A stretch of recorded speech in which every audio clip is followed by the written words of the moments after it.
Vamos ahora con Stalin Herrera. Stalin es sociólogo por la Universidad Central del Ecuador, máster en estudios latinoamericanos por la Universidad Simón Bolívar y director del Instituto de Estudios Ecuatorianos. Es miembro del Grupo de Trabajo de Estudios Críticos del Desarrollo Rural de Claxo y sus ejes de trabajo son movimientos sociales, indígenas, campesinos, política y transformaciones del campo, trabajadores rurales y conflictividad social. Adelante, Stalin. No sé si pudiste. Ahí me parece que cierra lo de todas las herramientas. Ajá. Ah, también. Ajá. Ya. ¿Quieres más amplio? Pues acá yo creo. En esa pantalla abajo. Está bien. Sí. Esta sí. Ah, perfecto. Eh, bueno, gracias. Un saludo a todos, todas y todes. Lo que les voy a presentar es parte de las reflexiones que están alrededor de mi tesis en la UNAM y intenta, digamos, organizar, digamos, pensar el ascenso del movimiento indígena campesino desde los ciclos de movilización, ¿no? Para empezar, diremos que digamos, el material que se usa para pensar los ciclos de movilización tiene que ver con esto. Es decir, las acciones, las movilizaciones y las acciones políticas que ha desarrollado el movimiento indígena desde 1990 hasta el 22, ¿no? Y como ven, en una rápida mirada es bestial, digamos, ¿no? Es decir, casi cada año tenemos movilizaciones, unas más intensas que otras, pero están presentes. Desde el levantamiento de 1990 hasta el 2022, que coincide con esta idea de la movilización permanente, ¿no? Uno puede, digamos, organizar los ciclos en función de los patrones de acumulación, en esta mirada más desde la estructura, es decir, pensar la movilización frente al neoliberalismo, la movilización frente al extractivismo o la movilización frente al retorno de las élites. También lo podemos pensar desde la experiencia del actor, es decir, el ascenso organizativo, eh, este debate en torno a la crisis, la transición y este momento de recomposición, ¿no? En la literatura uno puede encontrar esto, es decir, que hay un ciclo de emergencia y ascenso, hay un momento de crisis que se ha relatado varias veces aquí desde distintas perspectivas, el enfrentamiento al gobierno de la Revolución Ciudadana, ¿no? Que se hace en unas condiciones de crisis, repliegue del movimiento, hay un momento de negociación y uno de recomposición y transición, ¿no? Uno puede encontrar, podemos mover, digamos, las fechas de un lugar a otro en función, digamos, de lo que creamos que es pertinente para entender el ciclo. Yo sumaría este primer ciclo que, digamos, que lo ha recogido Flores Milo, es en el sentido de que es el momento en el cual nacen las organizaciones que componen actualmente el movimiento indígena, que vienen desde la reforma agraria, otros lo sitúan en la FEI y otros lo sitúan en las luchas anticoloniales, pero que está, digamos, es una larga marcha en la cual las organizaciones indígenas y campesinas, las luchas indígenas y campesinas logran construir un consenso interno, un proyecto más o menos visible ya en los acuerdos de Sarayaku, ya está presente en el documento en torno a nuestro proceso organizativo y que está presente también en la ley de nacionalidades indígenas del Ecuador, justo antes del levantamiento de 1990, ¿no? Ese es un periodo para mí bien interesante porque ahí la literatura plantea una serie de claves de lectura que no están ligadas a las claves de lectura de los movimientos sociales, ¿no? Entonces, estamos en un escenario en el cual se está instalando el Estado moderno, en un momento que vivimos el ocaso o crisis del régimen, del viejo régimen de dominación hacendatario, ¿no? Y eso es importante porque la condición del movimiento en ese momento es fundamentalmente una condición campesina. hay un cambio de posición de esos sujetos que ordenan el régimen de dominación, es decir, cambia la forma de tratar la iglesia, cambian las clases medias, están presentes los partidos, está presente el Estado de otra forma, es el Estado el que plantea también que las organizaciones son los espacios de mediación de la inversión pública, y aparece esta idea del aparecimiento de unas nuevas capas de dirigentes e intelectuales orgánicos, ¿no? Que hacen o que traducen o que elaboran, digamos, es ahí que hace una, digamos, una genealogía de ese ejercicio, que logran que la etnicidad pase de ser un elemento peyorativo a una experiencia de articulación política. Y eso es bestial porque, digamos, hablamos de un mundo muy heterogéneo, hablamos de pueblos, nacionalidades, hablamos de regiones en donde la comunicación, digamos, era un elemento complejo, digámoslo así, ¿no? Y, digamos, a pesar de esa diversidad, logran consensos que avanzan hacia el preludio de lo que sería la CONAIE finalmente, la CONAIE misma y el levantamiento de 1990. Luego tenemos este periodo, que es el periodo sobre el que el más se ha escrito, digamos que es el periodo que va desde 1990 hasta el 2006, que es un periodo exitoso, es un periodo en que avanza la organización y movilización, es un momento que estamos enfrentando al neoliberalismo, que vivimos y se hace evidente sobre todo a finales de los 2000, la crisis orgánica y la crisis política, pero no es la misma crisis del viejo régimen, es la crisis del modelo de representación política que se había inaugurado con el ingreso a la democracia, ¿no?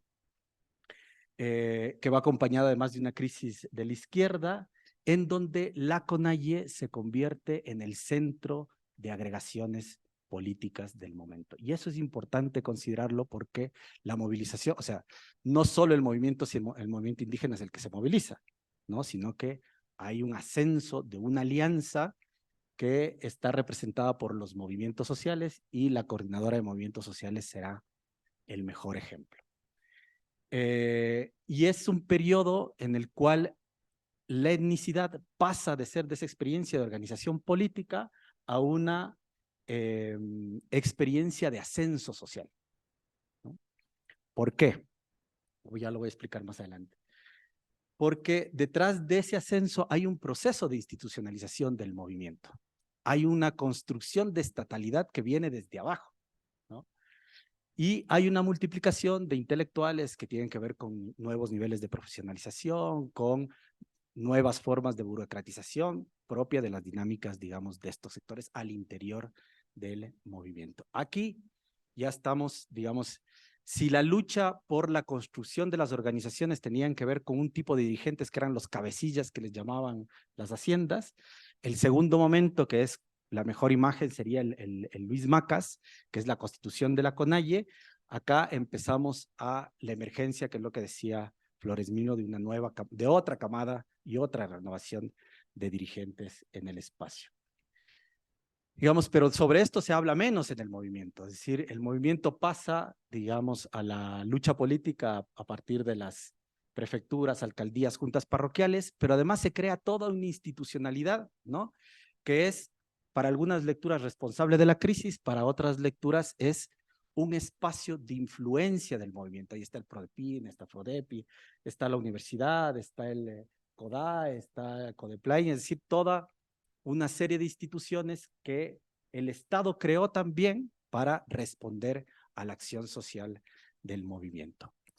Entonces nos encontramos con esto, digamos, el movimiento comúnmente nosotros lo miramos así, es decir, la CONAIE, las regionales, las organizaciones de segundo grado y las comunidades.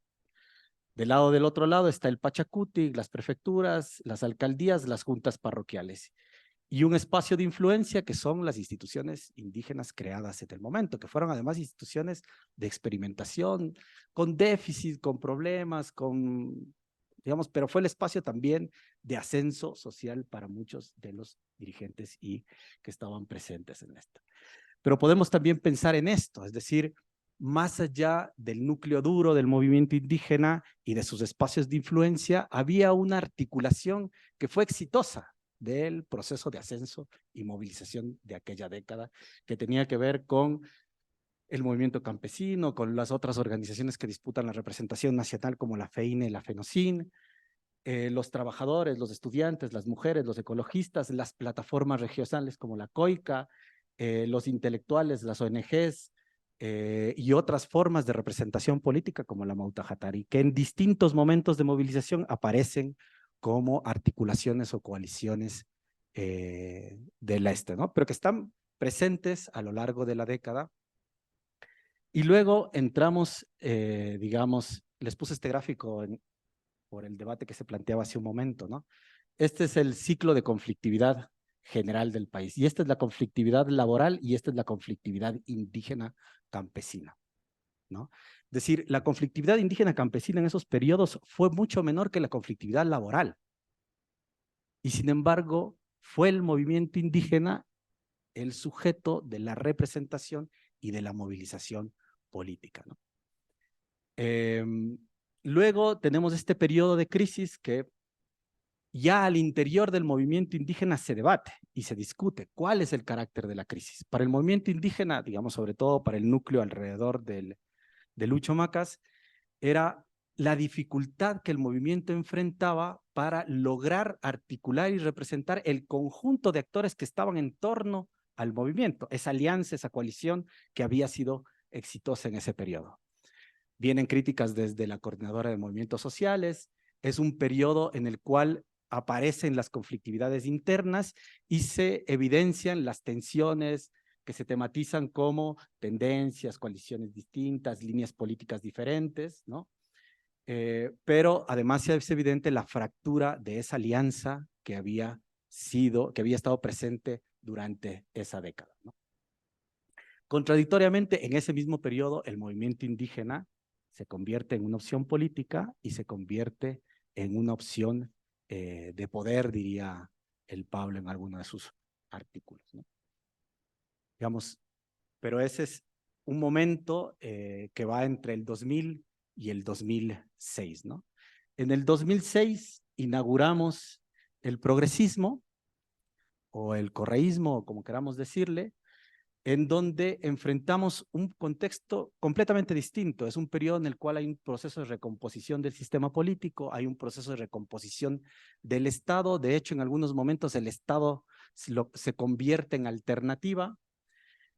Hay una fractura del campo popular entre correísmos y anticorreísmos. Hacia el 2014, todas las organizaciones estaban divididas entre, digamos, aquellas que estaban al interior de la del correísmo y aquellas que estaban en el polo de oposición al anticorreísmo. Y en el polo de oposición se ubica la CONAIE. Y la respuesta del Estado frente a ese polo de oposición es el agravio, la judicialización, la cooptación de dirigentes, sobre todo a través de juntas parroquiales y municipios. Pero, digamos, eso está muy relatado, tematizado, está en los informes, digamos, de las organizaciones de derechos humanos, etcétera. Pero el elemento más complejo, desde mi modo de ver, que enfrenta el movimiento, tiene que ver con la inversión pública y el cambio de lealtades en la base social del movimiento. Ningún otro gobierno había logrado eso. Hasta ese momento, la capacidad de intervención digamos, de la revolución ciudadana a través de la inversión pública logra algo que hay muy pocos estudios, pero también están estudiados, que es cómo, digamos, hay un cambio de lealtades en las comunidades, en las organizaciones de base, etcétera. Y hay una polarización al interior del movimiento. Y esa polarización es de correísmos y anticorreísmos. Ahí cambia la articulación.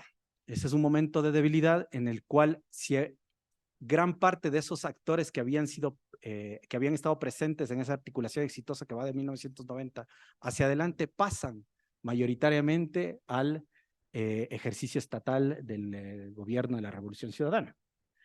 Y si algo salva al movimiento indígena de la crisis, desde mi punto de vista, y creo que alguna vez lo discutimos con el Flores Milo, es la articulación con el movimiento ecologista.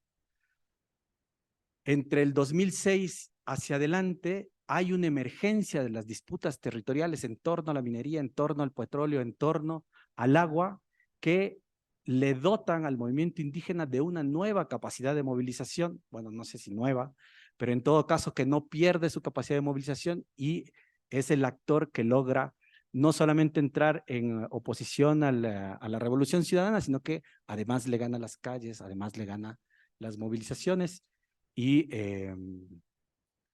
creo que ese es un elemento distinto de este ciclo de movilizaciones, sobre todo en el este, porque ahí hay una disputa por el modelo de desarrollo antes que por la redistribución. De hecho, la redistribución le resta al movimiento cierta capacidad de convocatoria. Y pasa, digamos, de si en la década anterior el movimiento indígena había hecho en este momento de crisis, digamos, es interesante porque a pesar de los conflictos y demás, en el entorno académico, la etnicidad se convierte en una clave de lectura política, en una clave de interpretación de la sociedad, en una clave de construcción de alternativas. Es el momento que estamos debatiendo sobre las ciudadanías diferenciadas, las ciudadanías étnicas, las formas de organización de la política de una forma distinta. Es decir, no es solamente una opción política, sino que es una clave de lectura y de interpretación. Digamos, en este periodo, eso que había sido un ascenso, pues cae. Digamos, se reforman sus, digamos, desaparecen las instituciones, el movimiento entra en repliegue y la forma de actuar me parece que se parece mucho más al asedio, ¿no? Que es la categoría que utilizaban para pensar cómo los indígenas y campesinos luchaban contra la hacienda, que la opción y la articulación política, ¿no? Independientemente de eso, me parece que fue un ejercicio muy eficiente. Luego entramos al periodo de negociación, que es el periodo post-progresista, en donde vivimos la descomposición nuevamente del sistema político, una crisis orgánica en apariencia también, digamos, es una crisis orgánica sin una crisis de hegemonía, es una revitalización de las élites y aparece el correísmo, anticorreísmo como ya no como una fractura entre organizaciones, sino como un dispositivo de poder que le permite, digamos, a los bloques dominantes mantener, digamos, la división al interior de las organizaciones. Es un instrumento de gubernamentabilidad muy potente, ¿no? Una creciente articulación con el movimiento ecologista, también el movimiento de mujeres, aunque me parece que es más una articulación del movimiento de mujeres con el movimiento indígena que del movimiento indígena con el movimiento de mujeres, ¿no? Y luego aparece esta fractura entre la movilización y la representación, tanto en el 2019, tal como decía el Franklin hace un momento, en el 2019 como en el 2022, el movimiento indígena es el núcleo de agregaciones, pero no necesariamente logra articular y ser el eje representante de toda la conflictividad y de todas las demandas que están ahí presentes. De hecho, salimos de la movilización y a los meses tenemos movilizaciones de los trabajadores, tenemos movilizaciones de otros actores que están disputados, pero no se sienten representados en la agenda de demandas que está presente en el 2019 y luego en el 2022. Y esas características, digamos, nos plantean una interrogante, es decir, ¿en qué momento estamos? Si es un momento de recomposición, es un momento de transición, hacia dónde está avanzando el carácter de la alianza que está abajo, que es un poco lo que planteaba el Flores, y la capacidad de representar al conjunto de actores que están en esas demandas. Finalmente, digamos, la propuesta es pensar el ciclo de movilizaciones, una onda media, digámoslo así, ¿no? En donde es evidente que el movimiento cambió. El movimiento de ahora no se parece al movimiento de 1990 y no se parece al movimiento de antes de la Revolución Ciudadana, y es otro movimiento el que está enfrentando la reconstitución de las élites, ¿no? Y ahí podemos ver al menos 4 cambios generacionales claramente evidenciados en este escenario. A esto le falta sin duda un elemento que me parece que es importante en el movimiento, que es la impronta campesina. Es decir, la enorme, digamos, la capacidad que tiene esa relación del movimiento indígena con una condición campesina y territorial, y que es ese sector el que se ve fuertemente golpeado por algo que no aparece aquí, que es la reforma legal y normativa que tiene que ver con la flexibilidad ambiental, con el cambio en torno a la reforma agraria, con el cambio, con la fractura, digamos, de los bienes comunes que tienen que, digamos, y están asentados sobre todo en los mundos comunitarios y campesinos. Que si hacemos el ciclo ese, digamos, si miramos el este, coinciden además con los ejes de movilización, además del cambio estructural que está por debajo de esta movilización. Hasta ahí.